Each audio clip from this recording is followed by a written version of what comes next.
अस्सलाम वालेकुम स्टूडेंट्स, कैसे हैं आप लोग। आई होप आप सब लोग ठीक होंगे। आवाज़ सबको आ रही होगी जी। आज का हमारा टॉपिक है स्क्रीनिंग। बिस्मिल्लाहिर्रहमानिर्रहीम। हम स्क्रीनिंग को स्टार्ट करते हैं। तो स्क्रीनिंग में हमारे पास सबसे पहले हम देखेंगे screening is defined as the search for unrecognised disease और defect by means of rapid applied test, examination or other procedures in apparently healthy individuals पे। स्क्रीनिंग को अगर हम आसान लफ्ज़ों में बात करें तो हम देखते हैं कि कौन सी चीज़ें हमारे पास लोगों को मुख्तलिफ बनाती हैं या मुख्तलिफ लोगों में एक कम्युनिटी में एक चीज़ को हम देखते हैं कि ये लोगों में डिज़ीज़ फैल रही है और किन में ये है और किन में नहीं है, उसको बेसिकली हम स्क्रीनिंग करते हैं। जिस तरीके से हम डिटेक्ट कर सकें कि आप किसी टेस्ट को जल्दी से अप्लाई करके उससे हमें पता चल सके कि इस कम्युनिटी में ये डिज़ीज़ है या नहीं है। जैसे कि आप लोगों ने बोन स्कैन देखा होगा, तो हम लोग बोन स्कैन करते हैं विटामिन डी डेफिशिएंसी की, विटामिन डेफिशिएंसी के हवाले से इस तरह की चीज़ें। अब तो बहुत सारे लेटेस्ट इंस्ट्रूमेंट आ गए हैं। तो मैंने एक प्रोग्राम किया था, उसमें था कि हम लोगों ने प्रोग्राम किया था कि हमारे पास टोटल 100 पेशेंट्स में हम देखेंगे, बल्कि उस दिन हमने 300 पेशेंट्स में देखा था। 300 पेशेंट्स में से हमारे पास विटामिन डी की डेफिशिएंसी कितने लोगों में है और कितने में नहीं है। तो इसको बेसिकली हम स्क्रीनिंग कहते हैं। Screening is defined as the search for the unrecognised disease or defect by means of rapidly applied test, examination or other procedure in apparently healthy individuals. Screening differs from the periodic health examination in following respects. Screening में हम ये चीज़ें देखते होते हैं कि examination in following respect देखते हैं, capable of wide application देखते जाता है, relatively inexpensive को देखा जाता है, requires little physician time। देखें, अब मैंने जो बात की थी कि हमने एक उसमें टाइम ड्यूरेशन में देखा कि हमारे पास 300 पेशेंट्स को में से हमने स्क्रीनिंग की कि कितने लोगों में ये है या नहीं है। तो ये रिलेटिवली एक टाइम हो गया ना, एक टाइम में हमने चेक किया। उसके अलावा इफ़ेक्टिव है या नहीं है। उसके अलावा हमने देखा इनएक्सपेंसिव है या नहीं है। हमने देख लिया कि इस पॉपुलेशन में कितने लोग आ रहे हैं, रैंडमली आ रहे हैं। हमने ये थोड़ी है कि हमने किसी बुलाया या उसके अलावा हमारे पास इस डे पे कितने लोग आए, ये स्क्रीनिंग में आता है। AIIMS and objectives. एम्स हमारे पास क्या होते हैं स्क्रीनिंग करने के। The basic purpose of screening is to sort out from a large group of apparently healthy persons those likely to have the disease. इसमें हमारे पास मेन एम होते हैं, जो एम्स हैं वो देखें तो बेसिक पर्पस हमारा स्क्रीनिंग का है कि सॉर्ट आउट हम कर लें लार्ज ग्रुप में से अपेरेंटली हेल्दी पीपल्स को। फिर उसके अलावा हम देखें कि जिन में हमारे पास those likely to have the disease that disease, उनमें वो डिजीज़ है या नहीं, वो भी सेपरेट हो गए। फिर those who are in at increased risk, इससे हमें ये भी पता चल सकता है कि कौन से इंक्रीज रिस्क पर है, उनको अंडर स्टडी लिया जा सकता है। टू ब्रिंग, अब उन पर सर्वेलेंस की जा सकती है, जो हमने पीछे वाला चैप्टर पढ़ा था, ठीक है। To bring apparently normal persons under medical supervision, हम देख सकते हैं कि नॉर्मल जो है उसको मेडिकल सुपरविजन में हम ले सकते हैं। जल्दी ट्रीटमेंट पे अर्ली डायग्नोसिस, अर्ली ट्रीटमेंट। याद है आप लोगों को सर्वेलेंस में हम लोगों ने ये भी डिसाइड किया था कि उससे हमें ये भी एडवांटेज होता था, तो स्क्रीनिंग से भी हमें ये एडवांटेज हो रहा है। Screening is carried out in hope that early diagnosis and subsequently treatment of those who are identified as positive favorable alters the natural history of disease in a significant proportion। ठीक है, तो वो हमारे पास जो है उसमें हमारे पास सिग्निफिकेंट प्रोपोर्शन पे हम स्क्रीनिंग कर सकते हैं। बेसिक एम्स हमारे ये होते हैं। आई होप आप लोगों को इसमें कोई क्वेश्चन नहीं होगा। अगर है तो मैं I am available, then otherwise I will move to the next slide. Uses of screening बहुत सिंपल है। स्क्रीनिंग हम किस चीज़ के लिए यूज़ करते हैं? केस डिटेक्शन के लिए, कंट्रोल ऑफ डिजीज़ के लिए, रिसर्च पर्पज़ के लिए, एजुकेशनल अपॉर्चुनिटीज़ के लिए। ठीक है, ये हमारे पास बड़ा कॉमन सा क्वेश्चन आता होता है, इसको आप लोगों ने खुद से इलेबोरेट कर लेना है। अगर पेपर में आए तो आप लोगों ने उसके हवाले से इसको चलाना है। यूजेस में हमारे पास सबसे पहले है case detection. This is known as perceptive screening. It is defined as presumptive identification of unrecognized disease which does not arise from। हमारे पास हम केस डिटेक्शन कर रहे हैं, यानी कि क्या यहाँ पे ये चीज़ availability of the disease available in individuals में, इस कम्युनिटी में है या नहीं। तो हम एक प्रिजम्पशन बना रहे हैं, उसकी आइडेंटिफाई कर रहे हैं कि क्या ये डिज़ीज़ अवेलेबल है हमारे इस कम्युनिटी में या नहीं। कंट्रोल ऑफ डिज़ीज़, अब एक डिज़ीज़ हो गई है उसको कंट्रोल करने के लिए भी हम स्क्रीनिंग यूज़ करते हैं। This is known as prospective screening of immigrants from the infectious disease such as tuberculosis and syphilis to protect the other home population. एक पर्सन को एक डिज़ीज़ हो गई, अब हम उस डिज़ीज़ के हवाले से उसको कंट्रोल करने के लिए भी स्क्रीनिंग के हवाले से चलते हैं। बड़ी कॉमन सी बात है, आपके फैमिली मेम्बर्स में से किसी को स्क्रीनिंग हो जाए, स्क्रीनिंग कह रहा हूँ सब, किसी को खुदा न खास्ता अगर किसी को कोई डिज़ीज़ हो तो आप लोग काफ़ी वरीड होते हैं कि ये बाकी लोगों को ना हो, हमने बाकी लोगों को बचाना है। बल्कि अभी रिसेंटली कोविड गुजरा था, या ट्यूबरक्लोसिस हमारे पास था, या पोलियो था, तो हम इन चीज़ों से बड़ा वो बचने की कोशिश कर रहे होते हैं। तो इस हवाले से हम चल रहे होते हैं। ठीक है, तो ये चीज़ें हमारे पास काफ़ी चल रही होती हैं। Just wait a while.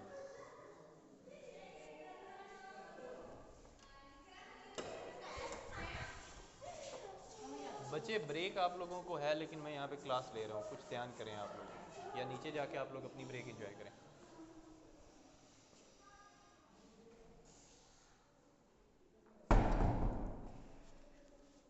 Sorry, किसी वजह से, नेट की वजह से मेरे पास क्लियर नहीं आ रहा था, शायद माइक ऑफ हो गया था। तो बात करते हैं हम दोबारा से case of control of disease के हवाले से। हमने एक और आपने देखा होगा कि जब आप किसी फॉरेन कंट्री में जाते हैं तो कुछ टेस्ट करवाए जाते हैं। आप लोगों ने सुना होगा, बड़ा कॉमन से सुना होगा, मेडिकल करवाना है। क्यों मेडिकल करवाना है? ताकि वो बेसिकली वो कंट्रीज़, जिस कंट्री आप मूव कर रहे हैं, वो कंट्रीज़ उन डिजीज़ को कंट्रोल कर रही हैं। वो आपका मेडिकल इसलिए करवाते हैं। वहाँ पे कोई ये नहीं है कि हेपेटाइटिस सी वाला पेशेंट चला जाएगा तो उसका इलाज नहीं करेंगे। वहाँ पे वो लोग कंट्रोल कर रहे हैं कि इस तरह का पेशेंट हमारे पास आए तो कैसे आए, और आए तो उसकी रोकथाम के लिए हमने क्या क्या करना है। ठीक है, बेसिकली वो इस हवाले से करवाए जा रहे होते हैं। हमारे तो माशाल्लाह पाकिस्तानी बहुत तेज़ होते हैं ना, फिर ये कोई जुगाड़ लगाया, किसी ने कोई जुगाड़ लगा देते हैं। वहाँ पे पहुँच के भी आपका दोबारा टेस्ट होता है ताकि डिज़ीज़ को कंट्रोल किया जा सके। रिसर्च पर्पस, रिसर्च पर्पस में आप देखें तो हमारे पास क्या होता है कि स्क्रीनिंग में sometimes be performed for research purpose. हम किसी रिसर्च के हवाले से कर रहे होते हैं। For example, there are many chronic disease whose naturally history is not fully known. Cancer, hypertension screening may aid in the obtaining more basic knowledge about natural history of such diseases. उसे हम research purpose करते हैं, ये भी use करते हैं। तो ये बेसिकली हमारे पास क्या है कि किसी भी चीज़ की रिसर्च करने के लिए भी हम स्क्रीनिंग यूज़ कर सकते हैं। उसके बाद है जी educational purpose opportunities. Educational opportunities हमारे पास स्क्रीनिंग के हवाले से होंगी, तो उसमें हम देखेंगे कि screening also provides opportunities for creating public awareness and for educating health professionals. जब आप एजुकेशनल पर्पज़ के हवाले से देखें तो आपको स्क्रीनिंग में एजुकेशनल अपॉर्चुनिटीज़ मिलती हैं कि आप किसी एक डिज़ीज़ को स्टडी कर रहे हैं, किसी एक डिज़ीज़ को देख रहे हैं, तो आप पब्लिक को देखेंगे कि पब्लिक में अवेयरनेस कैसे करवाएंगे, एजुकेट कैसे करेंगे उसको कौन कौन से तरीक़ाकार से आप उसको हेल्थ प्रोफेशनल्स को एजुकेट करेंगे। तो ये एजुकेशनल अपॉर्चुनिटीज़ भी हमारे पास स्क्रीनिंग में होती हैं। फिर हैं जी टाइप्स हमारे पास स्क्रीनिंग की हैं जी। Mass screening, multiphasic screening, mass screening और मल्टीफेजिक टारगेटेड स्क्रीनिंग। ये अब हम इनके बारे में बात करते हैं, फिर देखते हैं कि आगे बाकी कौन कौन सी टाइप्स हैं। उसमें हम देखते हैं mass screening, the screening of a whole population और subgroup, it is offered to all irrespective of the risk status of individual. High risk or selective screening, high risk screening is conducted and only among high risk people.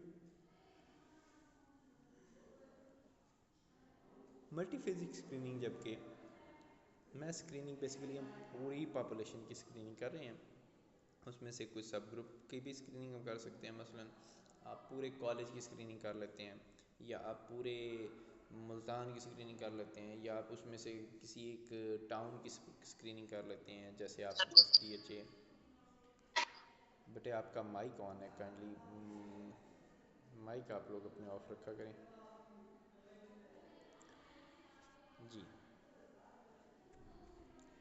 Multiphasic screening में हम देखते हैं कि हमारे पास the application of 2 और more screening test to a large population at one time instead of carrying out separate screening test for single disease। जब हम किसी सिंगल डिज़ीज़ की बात कर रहे हैं तो उसमें हमारे पास एक सिंगल डिज़ीज़ के हवाले से या फिर मल्टीपल डिजीज़ के हवाले से हम स्क्रीनिंग कर रहे होते हैं, तो उसमें हमारे पास लार्ज पॉपुलेशन में बहुत सारी टाइम लग जाता है, और उसको स्क्रीन करने में हमारे पास फ़ेज़ डिफरेंट होते हैं। डिफरेंट फ़ेज़ में हम एक फ़ेज़ के हवाले से चल रहे होते हैं, तो जो फेज़ हम कैरी आउट कर लेते हैं उसको हम उस हवाले से फिर आगे उसको मज़ीद आगे दूसरे फेज़ में स्क्रीनिंग करते हैं, तो उसे हम मल्टीफेजिक स्क्रीनिंग कहते हैं। When done thoughtfully and based on the research, identification of risk factors can be strategy for medical screening। तो ये हमारे पास मेडिकल स्क्रीनिंग में आ रही होती है। सर आवाज़ कट रही है आपकी बहुत ज़्यादा। अच्छा, मैं आप दोबारा से बात करता हूँ, इसको दोबारा बात कर लेते हैं। मैस स्क्रीनिंग में हम बात कर रहे थे। मेरे पास बेटे नेट तो कंप्लीट सेट आ रहा है, शायद आपके पास कोई इशू आ रहा होगा। मैं तो जो डिवाइस है उसके बिल्कुल पास बैठा हूँ ताकि नेट का इशू कम से कम हो। अच्छा, इसमें हमारे पास ये होता है कि मैस स्क्रीनिंग होती है, हम किसी ओवरऑल पॉपुलेशन की स्क्रीनिंग कर रहे होते हैं या किसी उस एक ग्रुप की स्क्रीनिंग कर लेते हैं। मैंने अभी एग्जांपल दी है कि जैसे हम पूरे मुल्तान की स्क्रीनिंग कर लेते हैं, या हम किसी टाउन की स्क्रीनिंग कर लेते हैं, या हम कहते हैं कि जी हम नंबर ऑफ़ जो है हमारे पास लॉयर्स की स्क्रीनिंग कर लेते हैं कि कितने टोटल हाई कोर्ट के वकील हैं उनकी स्क्रीनिंग करें, या फिर हम सिर्फ ये देख लें कि हम सिर्फ लोअर कोर्ट्स की स्क्रीनिंग कर लें, उसमें भी हम उसे हम मैस स्क्रीनिंग कहते हैं। जबकि मल्टीफेजिक स्क्रीनिंग हमारे पास वो स्क्रीनिंग होती है जिसमें हमारे पास मल्टीपल फेज़ होते हैं। मसलन हमने स्क्रीनिंग की और पेशेंट में वो चीज़ डिटेक्ट हुई, फिर उसके बाद हमने जो है उसके अगले फ़ेज़ में हमने देखा कि वो बंदा जो हाई कोर्ट का वकील था, वही वकील हमारे पास लोअर कोर्ट में भी था, तो अब वो लोअर कोर्ट में भी वो दोबारा दूसरे फेज़ में आया, तो अब ये दूसरा फेज़ उसका स्टार्ट हुआ। उसके बाद हम देखेंगे कि ये हमने रिपोर्ट किया, तो वहाँ पे भी ये उसमें रिपोर्ट होगा, 2 दफ़ा तो नहीं रिपोर्ट कर सकते। तो ये इसको हम मल्टीफेजिक कहते हैं कि हमने 6 माह के अंदर 4 दफ़ा स्क्रीनिंग की, तो वो डिफरेंट फ़ेज़ उसके बने, उसको हम मल्टीफेजिक स्क्रीनिंग कहते हैं। जैसे आप लोगों ने नोट किया होगा कि हमारे पास डेंगू के पेशेंट आते थे या कोविड के पेशेंट आते थे, तो हम उनके लैब्स करवाते थे। अब उसको ऑलरेडी डायबिटीज़ होती थी, कोमॉर्बिडिटी होती थी, या हाइपरटेंशन होती थी, या हमारे पास रेस्पिरेटरी डिसऑर्डर होता था, एस्थमेटिक होता था पेशेंट, कोई भी उसे रेस्पिरेटरी डिसऑर्डर होता था, तो उस को हम दोबारा से वो रूल आउट कर रहे होते थे, तो उसे हम बेसिकली मल्टी फेजिक स्क्रीनिंग कह रहे होते हैं कि वो चीज़ दोबारा हो रही है, अक्कर हुई है या वो नहीं हुई तो इसलिए हम उसे मल्टी फेजिक स्क्रीनिंग में कर देते हैं। आगे हम इसको मज़ीद देखेंगे। मैस स्क्रीनिंग के हवाले से मैं बात कर रहा हूँ कि मैस स्क्रीनिंग में हमारे पास इन्वॉल्व होती है स्क्रीनिंग एन एंटायर पॉपुलेशन और large group of people regardless of whether they exhibits symptoms और रिस्क फैक्टर्स। वही बात जो हमने अभी बात की थी, उसकी एग्जांपल में हम देखते हैं कि न्यू बॉर्न की स्क्रीनिंग करते हैं for metabolic and genetic disorder के हवाले से। सर्वाइकल स्क्रीन कैंसर के हवाले से हम स्क्रीन करेंगे अगर वुमेन में, तो आपके पास जो है वो पैप्समेयर उसमें देखेंगे सर्वाइकल कैंसर का। Mammography for breast cancer screening की जा सकती है। हमारे पास एक उसमें एक सर्टेन टाइम जो होता है एज ग्रुप, उसमें पर्पज़ होता है हमारे पास इसका। एम क्या होता है हमारे पास, पर्पज़ क्या है मैस स्क्रीनिंग का? एम बेसिकली हम डिटेक्ट करना चाह रहे होते हैं कंडीशंस को अर्ली और डायग्नोज करना चाह रहे होते हैं before symptoms appear in order to reduce the incidence of severe disease. और इसके साथ हम स्क्रीनिंग के साथ हम सीवियर डिजीज़ का जो इन्फेक्शन का चांस होता है उसको रिड्यूस कर रहे होते हैं, ताकि हमारे पास वो आउटब्रेक भी ना हो सके, और हमारे पास आउटकम होगा ही नहीं तो आउटब्रेक कैसे होगा।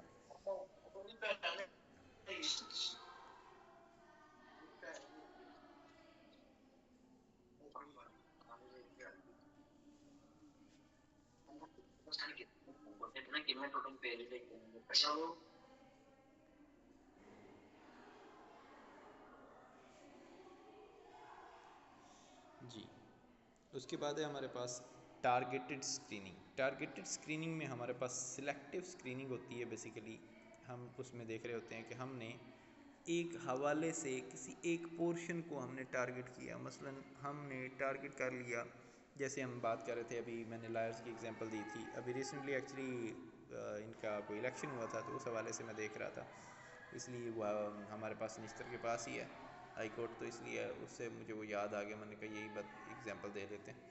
तो इसमें ये होता है कि टारगेट कर लिया आपने, एक पॉपुलेशन को टारगेट कर लिया, एक एरिया को टारगेट कर लिया, एक ग्रुप को टारगेट कर लिया जहाँ पे वो हाई रिस्क पेशेंट्स हो सकते हैं, ठीक है, उसमें हमने स्क्रीनिंग करनी है। वो पॉपुलेशन, आप हाई रिस्क पॉपुलेशन को टारगेट कर लेते हैं ताकि हम उसमें भी कर सकते हैं। वो कहता है कि जी हमारे पास target individuals or group who are at high risk for the specific disease based on factors like age, gender, family history or exposure to the environmental risk factors। Example है इसमें, एग्जाम्पल को अगर देखें तो हमारे पास कोलोन कैंसर स्क्रीनिंग अगर हम करते हैं, इंडिविजुअल ओवर 50 और with a family history, colorectal cancer उनमें कॉमन होगा जिनकी फैमिली हिस्ट्री होगी। HIV स्क्रीनिंग अगर हम करते हैं for individuals with high risk behaviours and specific demographic characteristics के हवाले से। पर्पज़ इसमें क्या होता है, हमारा फोकस होता है उसको who are most likely to benefit, कि हम किस को बेनिफिट पहुंचा सकते हैं बिफोर अर्ली डिटेक्शन, डिटेक्ट होने से पहले मिनिमाइजिंग। डिटेक्ट होने से पहले अगर हम किसी को बेनिफिट पहुंचाते हैं तो उसमें क्या होता है, मिनिमाइज हो जाते हैं नंबर ऑफ़ पीपल जिससे हमारे पास वो डिज़ीज़ हो सकती है, अक्कर हो सकती है। उसके हवाले से वो कहता है minimizing the number of people tested and improving cost effectiveness, ठीक है। नेक्स्ट है हमारे पास केस फाइंडिंग। केस फाइंडिंग में हमारे पास क्या होता है जी, involves identifying individual who have sign and symptom of disease. वो लोग जिनमें साइन एंड सिम्टम हैं, अब हम टारगेट के हवाले से हट गए हैं, अब हम केस फाइंडिंग के हवाले से चल रहे हैं, जिनमें साइन एंड सिम्टम अवेयर हो चुके हैं उनकी स्क्रीनिंग कर रहे हैं। क्लिनिकली और कम्युनिटी बेस्ड एफर्ट होती हैं इसमें। हमारे पास सिस्टमिक पॉपुलेशन है, wide screening but more targeted approach for those who are already be at risk. इसमें हमारे पास फॉर एग्जांपल पेशेंट आ जाता है मलेरिया का या टीबी का या हमारे पास हेपेटाइटिस का सी का, तो उसमें हमारे पास वो देखता है कि आप देखें कि ये लोगों में इनकी case finding in communities with high rates of the tuberculosis. Mental health screening for individual जो होंगे उनमें शो करेगा साइंस एंड मेंटल इलनेसेस, तो वो उनके साइंस एंड सिम्टम्स आएंगे। टीबी वाला केस आपके पास स्पूटम के साथ आएगा, कफ के साथ आएगा। हेप सी का पेशेंट आपके पास डिस्फेजिया के साथ आएगा, एनोरेक्सिया के साथ आएगा, ठीक है, वीकनेस के साथ आएगा। बेसिकली पर्पस क्या है, पर्पस क्या है हमारे पास स्क्रीनिंग का, केस फाइंडिंग स्क्रीनिंग, उसमें वो कहता है जी गोल टू आइडेंटिफाई करना है हमने early stages of the disease, कि डिज़ीज़ अक्कर होने के बाद जो अर्ली स्टेजेस हैं उन्हें हम क्या कहेंगे, ठीक है, उनको हम किस तरह से कंसीडर करेंगे, वो चीज़ आएगी। Disease, early stage of the disease or under undiagnosed condition often in high risk areas or population, ठीक हो गया जी। उसके बाद है जी हमारे पास यूनिवर्सल स्क्रीनिंग। यूनिवर्सल स्क्रीनिंग होती है a type of screening where every individual is in given population is tested for specific disease or condition. कोई भी हो, खा वो किसी सिटी से है, खा वो किसी जगह से है। हम अगर लायर्स की बात कर रहे थे तो वो लाजमी नहीं है कि वो लायर ही हो, कचहरी में आया हुआ हर बंदा, या अगर हम मुल्तान में देख रहे हैं किसी एक टाउन में, तो लाजमी नहीं हम किसी एक टाउन में, कोई भी हो सकता है मुल्तान से। या आप देखें स्क्रीनिंग करना चाह रहे हैं, आप देखते हैं जैसे हमने कोविड में all over the Pakistan screening की, तो ये यूनिवर्सल स्क्रीनिंग है। यूनिवर्सल स्क्रीनिंग वैसे आपने देखा होगा, basically universal screening overall world occupied होती है। हम इसे लाजमी नहीं, हम इसे ये नहीं कह रहे किसी एक सिटी या किसी कंट्री या किसी एक चीज़ के हवाले से, जिसमें आप ओवरऑल देखते हैं। कहते हैं कोई भी पॉपुलेशन जो आपके पास है उसका आप टेस्ट करें, उसमें आप डिज़ीज़ की स्पेसिफिक कंडीशंस देखें, उसे हम कह सकते हैं। मसलन यूनिवर्सल स्क्रीनिंग में आपने देखा होगा कि ब्लड प्रेशर है, आप हर बंदे के चेक कर रहे हैं ना, आप डॉक्टर के पास पहुंचते हैं, डॉक्टर आपका ब्लड प्रेशर चेक कर रहा है। आप डॉक्टर के पास फॉरेन कंट्री में पहुंचेंगे तब भी आपका ब्लड प्रेशर चेक किया जा रहा है।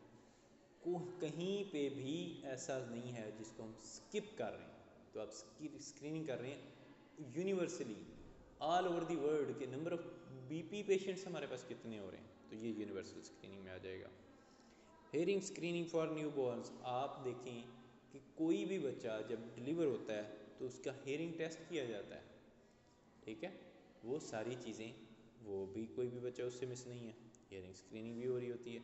पर्पज़ क्या है इसमें, एम है हमारे पास identify individual who have condition but are asymptomatic, ensuring early intervention for those who may be benefit for treatment।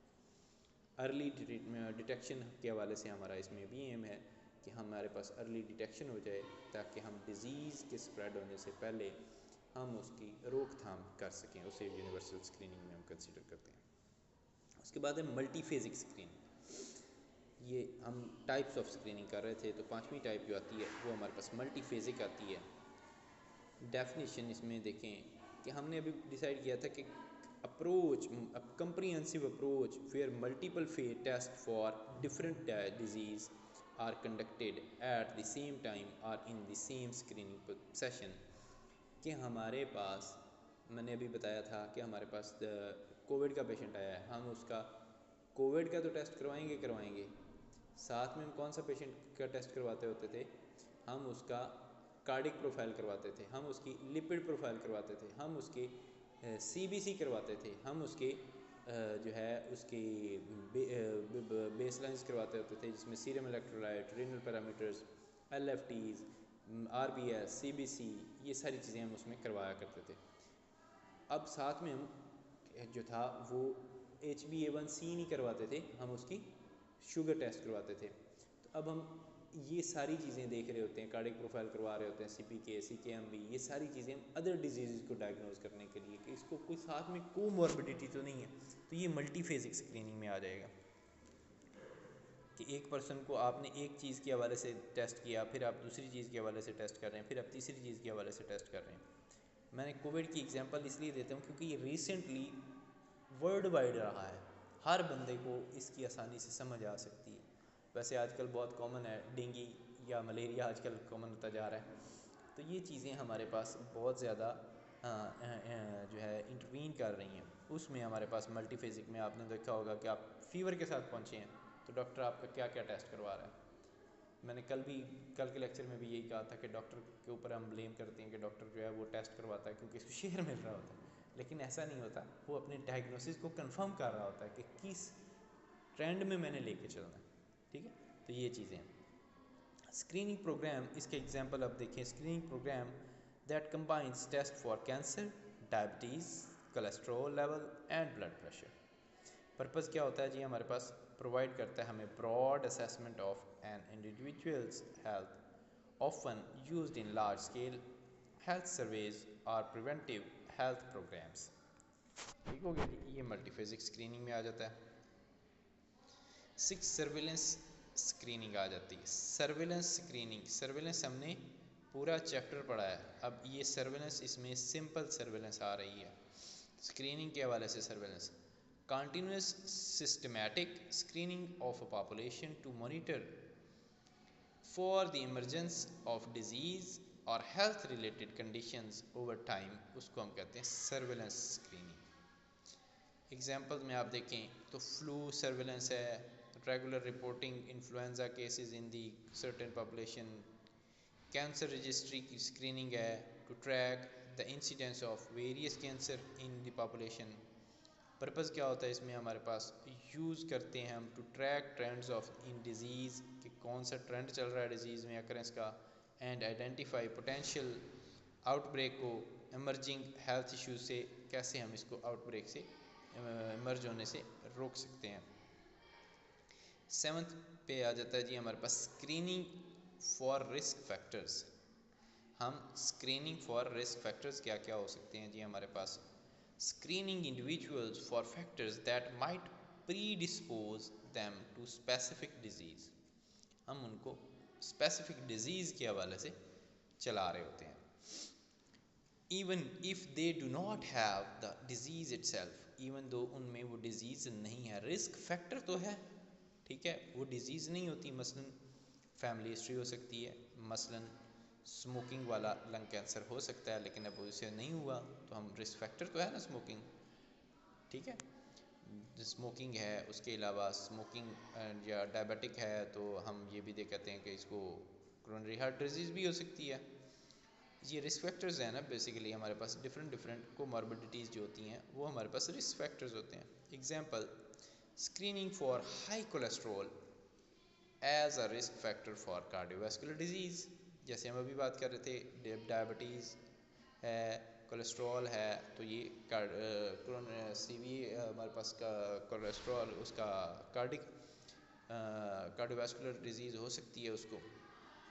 Screening for high blood body mass index to identify individuals at risk for diabetes. जिनका BMI ज़्यादा होगा उनमें diabetes होने के chances होते हैं, heart disease होने के चांसेस होते हैं।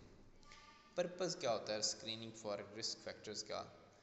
इसमें हमने आइडेंटिफाई करना होता है कि who are at risk, can benefit from interventions to reduce, क्या उसको उनसे फ़ायदा होगा अगर वो उन रिस्क फैक्टर्स को रिड्यूस करता है। The likelihood of disease onset, disease occur ना हो।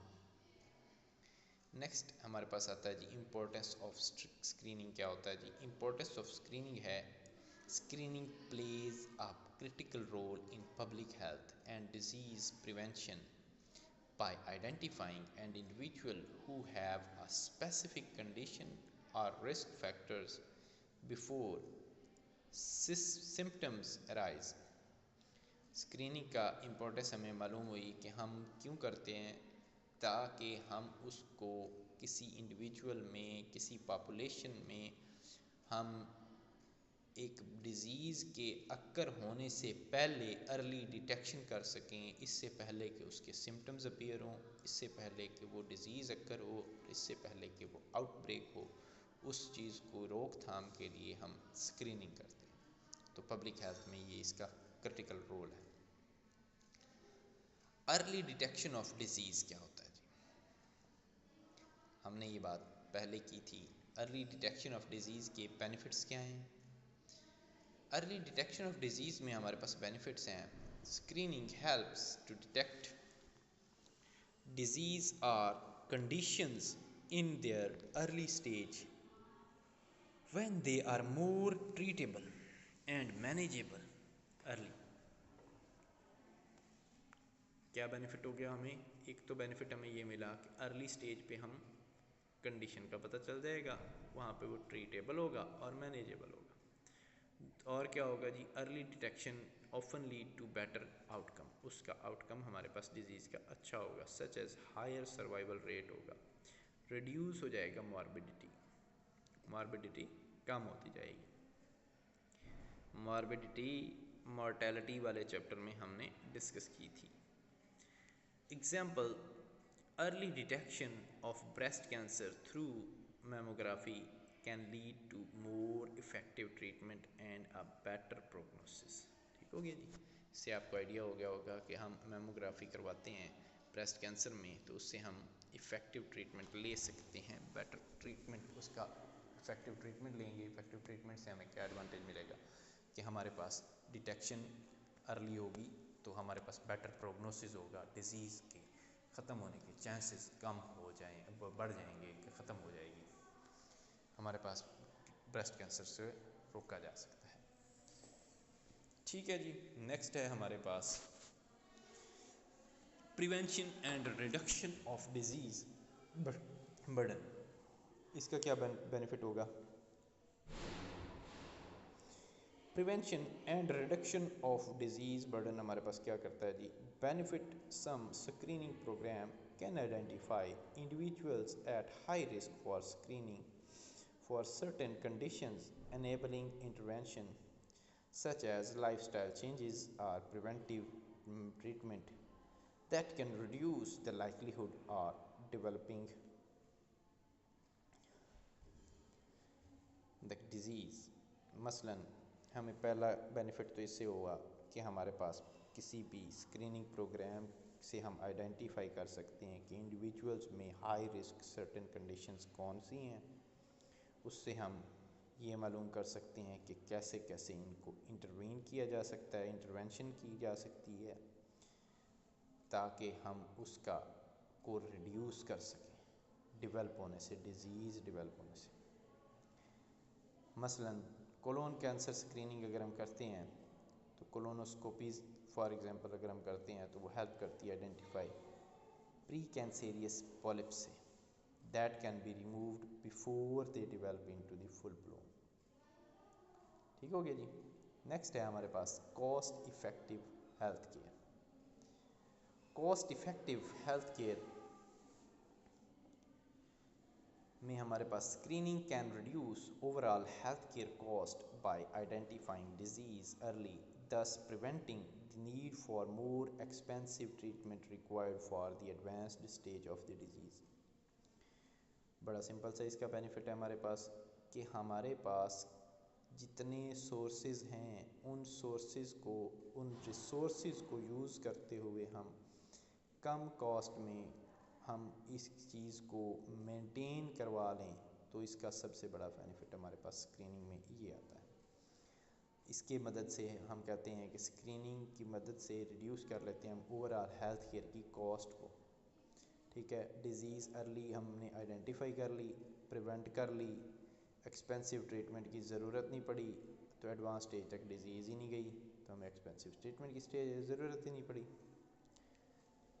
For example, diabetes can prevent complications like kidney failure, cardiovascular disease which are far more costly to treat in later stages, improving public health and reducing mortality.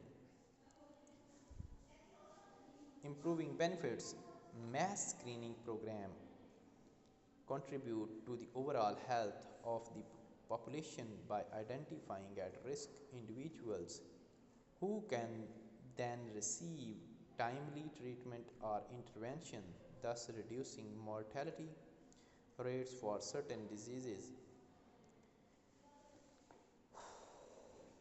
इसमें हमारे पास जो benefits होते हैं programme को contribute करने में, हमारे पास देखें कि ओवरऑल हेल्थ पॉपुलेशन में आइडेंटिफाई हम कर लेते हैं रिस्क फैक्टर्स को, इंडिविजुअल्स में जिसके साथ हमारे पास टाइमली ट्रीटमेंट स्टार्ट होता है और इंटरवेंशन करने से हमारे पास मोर्टेलिटी रेट कम हो जाता है। टाइमली ट्रीट करेंगे तो हमारे पास मोर्टेलिटी रेट कम हो जाएगा ना। फॉर एग्जांपल अगर आप देखें तो न्यू बॉर्न की स्क्रीनिंग करते हैं मेटाबॉलिक डिसऑर्डर के हवाले से, तो आप देखेंगे infant receive early treatment for condition like phenylketonuria, prevent हो जाता है हमारे पास डेवलपमेंट इश्यूज एंड रिड्यूस कर देता है, लॉन्ग टर्म हेल्थ प्रॉब्लम से बचा लेता है जी। नेक्स्ट है हमारे पास empowering individuals with health information. अच्छा, मेरा ख्याल था कि मैं आज ये ख़त्म कर लूँगा, लेकिन ये अभी काफ़ी सारा पड़ा हुआ है, तो हम यही वाला करके इसके बाद लेक्चर कवर करेंगे क्योंकि टाइम ख़त्म हो गया हमारे पास। देखते हैं जितना होता है उतना कर लेते हैं। Empowering individuals with health information benefits.